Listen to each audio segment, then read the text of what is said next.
Hello everyone, আসসালামু আলাইকুম। আজকে আলোচনা করব এইস নামক একটি সিরাপটি নিয়ে।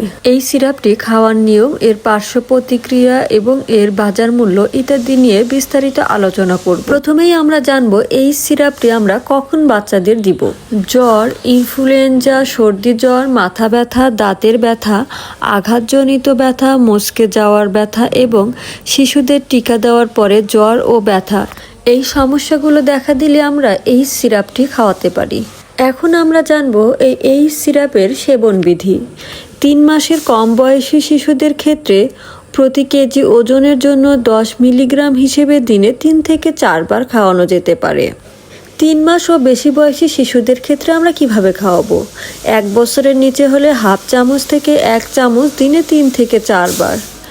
1 থেকে 5 বছরের শিশুদের জন্য 1 থেকে 2 চা চামচ দিনে 3 থেকে 4 বার।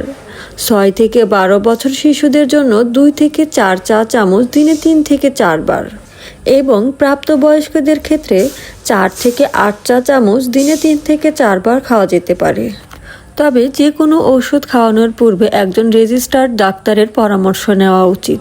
এই সিরাপটির বাজার মূল্য বর্তমানে 35 টাকা। আমরা বাজার থেকে যে কোনো ওষুধ কেনার পূর্বে অবশ্যই ওষুধের গায়ে লেখা মেয়াদটি দেখে কিনব। সবাই ভালো থাকবেন, সুস্থ থাকবেন। দেখা হবে পরবর্তী কোনো ভিডিওতে। আল্লাহ হাফেজ।